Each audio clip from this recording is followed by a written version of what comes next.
So maayong adlaw sa tanan labi na sa mga igsoon ako diha country. So asa man ka karon igsoon higala unta na ka sa maayong kahimtang. So naa na ta sa atong virtual ministry sa pag-encourage, sa pag-remind ug sa paghatag og bag-ong knowledge o bag-ong revelation diha sa Ginoo labi na katong wala pa sa pagpangalagad sa Ginoo.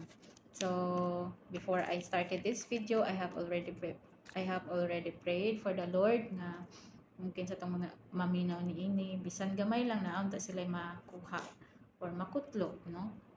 And I really pray that the Holy Spirit will help you to understand the Word of God. Okay, so ang verse nga akong batbaton karon igsoon na makita sa Ephesians chapter 2 verse 10, for we are His workmanship, created in Christ Jesus unto good works, which God hath before ordained that we should walk in them. Ang Diyos magkapanalangin sa mga pulong igsoon, pagkadadon ko kamo sa ti mga nagaingon, you are God's masterpiece in Christ Jesus. So when we say masterpiece or workmanship, no, workmanship is the art or skill of a workman. So in other meaning of workmanship, according to Merriam's dictionary, nag-ingon siya didha the quality imparted to thing in the process of making. So ing ana ang workmanship. So sa ato ang tema dinha pa lang daan makapangutana na ka unsa man ang workmanship, unsa man ang masterpiece. You are God's masterpiece. Kung we say workmanship, atong tan-awon na ang meaning sa workmanship sa Greek. Ang meaning ana is masterpiece. So kung ang meaning ana is the quality imparted to a thing, meaning naay kalidad sa paghimo, naay kalidad sa pag-create ana nga butang. Okay? So meaning sa workmanship, it is the hard work and skill that go into making something. So, balik ta sa ato ang main verse, for we are His workmanship. So, murag amazing kaayo nga si Lord, the way sa pag-create niya sa ato adi ay is grabe ka special, okay? Example sa kalibutan, okay? Example sa kalibutan nga naay grabe kasikat nga masterpiece is katong Italian artist nga si Leonardo da Vinci nga iyahang masterpiece is si Mona Lisa, okay? So, Mona Lisa painting, familiar mo ana? Okay.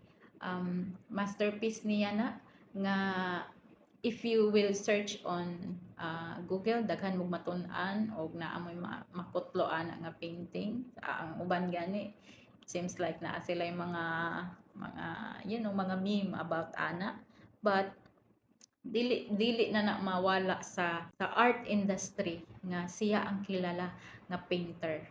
Okay, so according to my research, ang iyahang nganong pinasahi kayo ang iyahang painting kay ang iyahang gigamit is sfumato nga technique sa pagpaint. Okay, to tone down and to evaporate like smoke ang klase sa pagka-paint niya. So mo nang imagine how many years na, no, pero hangtod karon grabe gihapon siya kasikat. I mean, isa sa mga ginadayo sa Paris, no? So around 1962, imagine na 1962 ang worth sa iyahang painting is $100 million. So karon 1,010 million dollars na siguro. So according to my research, ing ana siya ka grabe ka amazing, grabe ka kilala, no? Nahimo siyang kilala tungod sa iyahang masterpiece. Alright? So, now na gets gamay. So, sa ato pong pagkakristohanon, no? Sa atong pagkaanak sa Ginoo, we are God's masterpiece. So, why are we considered as His workmanship? So, sa ako ang pagka-understand, no? Because God exerted an effort to make man. Okay? he really exerted an effort, a skill nga pinasahi sa tanan niyang gi-create sa kalibutan. Okay? When we say pinasahi, kay nga naman, ang pagbuhat sa Ginoo sa ato ay igsuon higala. Giapilan og kaning skill sa Ginoo. Giapilan og effort sa Ginoo, no? Nag-ingon siya sa Genesis chapter 1 verse 26, and God said, "Let us make man in our own image after our likeness, and let them have dominion over fish of the sea, and over the fowl of the air, and over the cattle, and over all the earth, and of every creeping thing that creepeth upon the earth." So, pinasahi siya nga naman sa tanang creation sa Ginoo. Ang tawo lang ang gihatagan niya og kaning dominion, power nga mag-lead or mag-dominate sa tanang mga creation sa Ginoo. But sad to say, no, nga daghang mga tawo karon nga wa kasabot sa ilahang pagka binuhat sa Ginoo. Kay nga naman ang mga binuhat man nooy ilahang simbahon. Ang mga binuhat man noon sa Ginoo may ilahang ludhan. So igsoon nagala, this is a reminder to us nga we are higher creation than anything on earth. Ing ana ta ka special nga gihimo sa Ginoo. And try to imagine, other things were created through the words of God, nga nahimo ra sila, giingon ra sa Ginoo. Kita gikuan ta, giumol ta sa Ginoo. Even si Adan giumol sa Ginoo,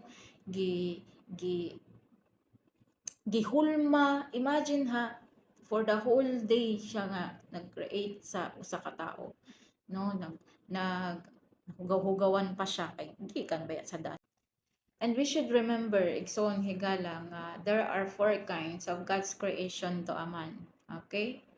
Una-una diha is through dust, pinaagi sa lapok.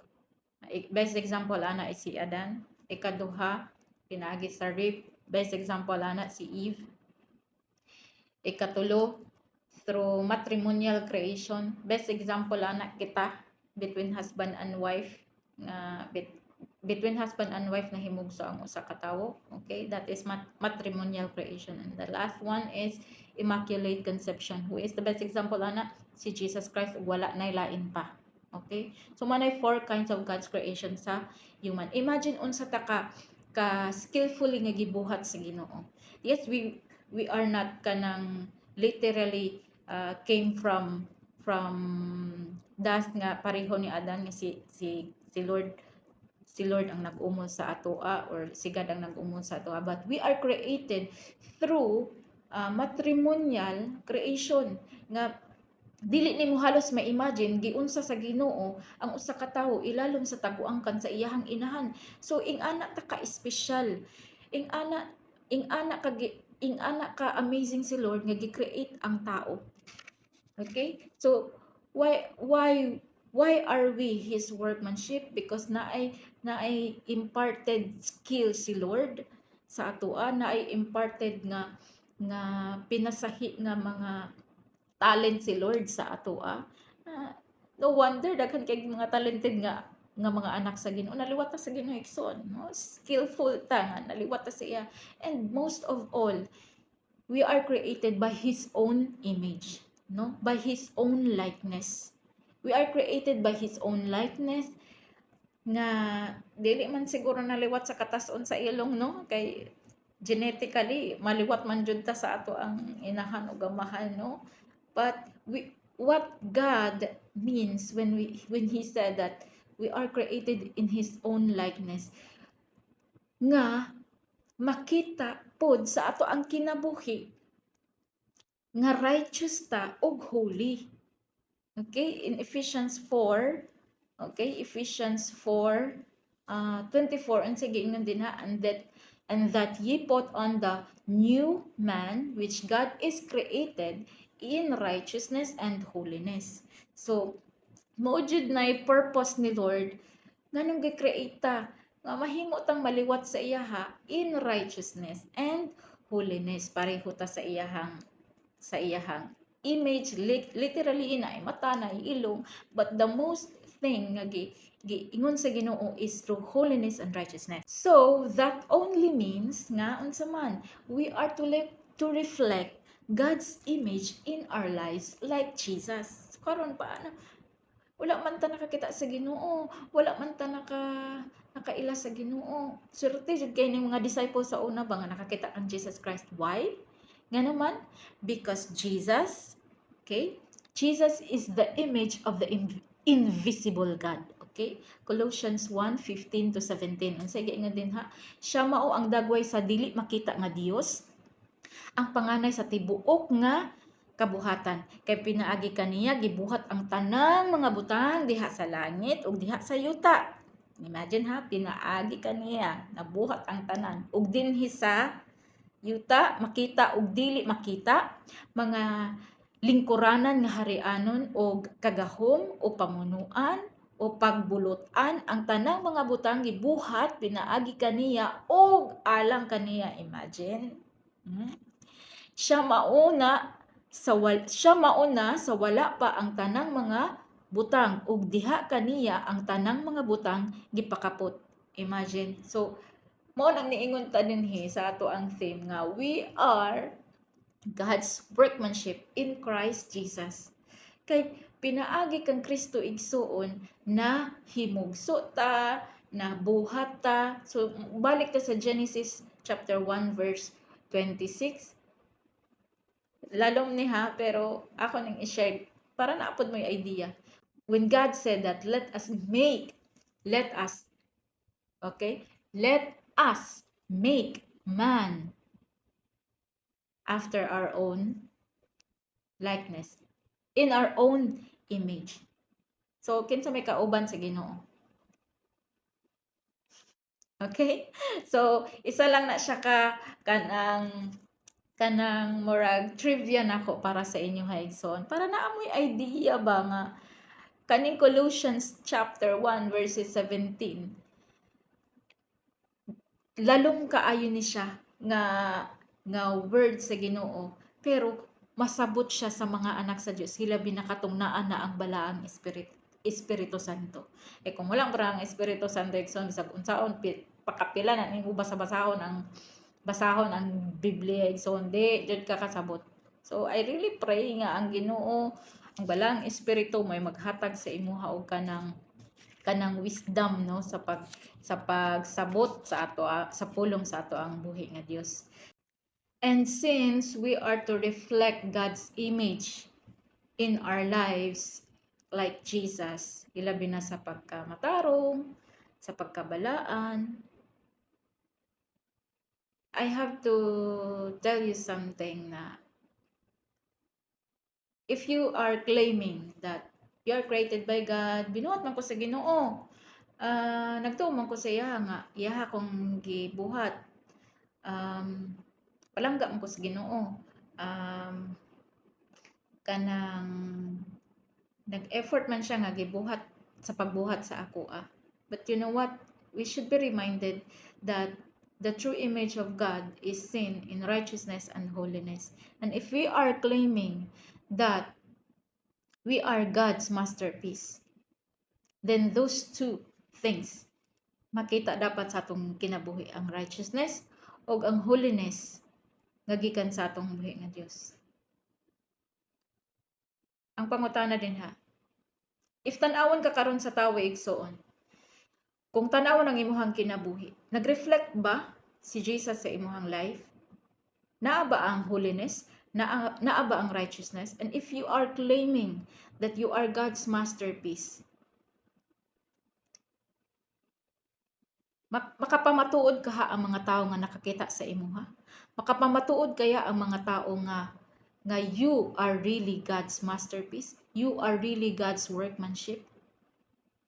Kay ang righteousness and holiness may igsoon, makita ra na siya sa mga tao nga nakaila ug naay relasyon sa ato ang buhi nga Dios. So back in our main verse that God hath before ordained that we should walk in them. Walking in the life, living with Jesus, doing good works. Kaya igsoon higala, bisag unsa pa takadato, ug bisag pila pa ka milyones ang atong gihatag, pila pa ka thousands of money ang atong gihatag gipahinabang sa uban mga tawo, sa mga nabagyuhan, sa mga nasunugan, bisan pa og kinabuhi nimo gialay nimo, pero gibuhat na nimo for your own glory ug dili para sa kahimayaan sa Ginoo, dili para kang Hesukristo. Igsoon kawang ra jud na nga ato ang righteousness, ang atong own righteousness sama sa hugaw nga trapo. Sama ra jud ang ato ang own righteousness sa hugaw nga trapo kung wala si Kristo sa atong kinabuhi. Nasabtan nato igsoon. Kung na kay Kristo sa imuhang kinabuhi, unya you are doing good works. Igsoon ni gala, ingnan ta ka.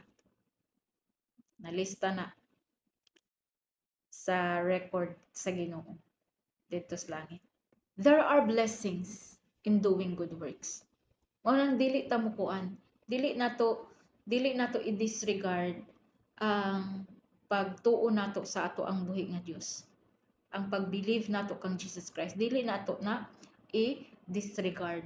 Kay nganuman, pinaagi ra jud sa iyaha igsoon. Pinaagi ra kang Kristo Jesus nga mahimong credited ang ato ang good works. Pinaagi ra jud kang Kristo. Kung wala si Christ atong kinabuhi, useless ang tanan natong gibuhat nga mga maayo. Okay? I hope na nasabtan nato na igsoon.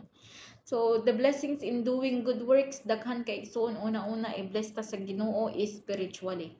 So, Proverbs 3:33, unsig ingon diha, the Lord's curse is on the house of the wicked, but He blesses the dwelling of the righteous. Imagine, i-bless jud sa Ginoo ang mga righteous people. Okay? Galatians 6:10. So then, as we have opportunity, let us do good to everyone, and especially to those who are in the household of faith. So, isa na po na nga good works. Sige, ingon din ha, ni Apostle Paul sa Galatians 6:10. So then, as we have opportunity, kung natay mga opportunity, let us do good to everyone. Okay, na kay Kristo hala, do good to everyone. But, sige nga, especially to those who are in the household of faith. Mo bitaw nang ang ubang mga Kristohanon, bisag wala nag-ilhanay, tapos bala ni mga Kristohanon, hala, i-welcome dyan na nila, pakanon, bahalag, wala kayo hatag sa ilahan, anuman. Naay panalangin din ha, igsoon, sa pag-welcome nimo, sa pagiging hospitable nimo, naay panalangin din ha, igsoon, no? And, John 13:17, ang sige nga diha, if you know these things, blessed are you if you do them. So, blessed kay ta kung buhat ta sa mga maayong butang, sa mga langit ng butang, alang sa kahimayaan sa ato ang buhi nga Dios. Colossians chapter 3 verses 23 to 24, we will receive a reward from the Lord. Imagine. Nindot jud kaayo nga magbuhat ta sa mga maayong butang nga naa na kay Kristo sa kinabuhi. Mo nang gusto nako ipaabot sa ato. We are God's workmanship. Kung baga mahimo tang ambassador sa mas mailhan si Lord as creator nato. Tungod kay makita ta as masterpiece sa mga tawo nga wala pa sa Ginoo. Kanindot ana, no? So, sa atong conclusion verse, Colossians chapter 3 verses 23 to 24, bisan unsang inyong pagabuhaton, buhata kini sa kinasing-kasing, kinasing-kasing, ingon nga nag-alagad kamo sa Ginoo ug dili sa tawo. So, siguro ang uban makaingon na sa ako ang nasobraan ko ka religious, pero mao ni ako ang ginahuptan nga verse every time nga naami ginahimo na mga charity works, Moingon jud kog to God be the glory, to God be the glory, to God be the glory. Kay nganuman sa iya ra jud ang himaya. Kay di jud ta makahimo og mga maayong butang kung wala si Lord sa atong kinabuhi. And on our own righteousness, igsuon dili mulungtad ang ato ang pagka charitable sa uban. Dili na sila mulungtad igsuon kung wala ang righteousness nga gikan sa Ginoo. Verse 24, sa nasayran ninyo nga gikan sa Ginoo kamo magadawat sa panulundon ingon nga maoy inyong ganti kay sa ingon kamo nagaalagad sa Ginoong Kristo. So, once we know God, once we know Jesus, kuan kay ta kanang attractive kay ta sa mga wala sa Ginoo, sa mga walay relasyon sa Ginoo. So, let this be a reminder igsoon. Ayaw maliita imong kagalingon. If you are not having yet a relationship with God, then I pray nga i-lead ka sa Ginoo sa right person nga magkaroon kag relasyon sa Ginoo. And that sa tanan nimo pagabuhaton nga mga maayong butang sugod nga dawaton nimo si Kristo Jesus. Malipay ka ug malipay ang atong buhay ng Dios. Again, you are God's workmanship in Christ Jesus. And Diyos, magkapanalangin sa mga punong igsoon. God bless everyone.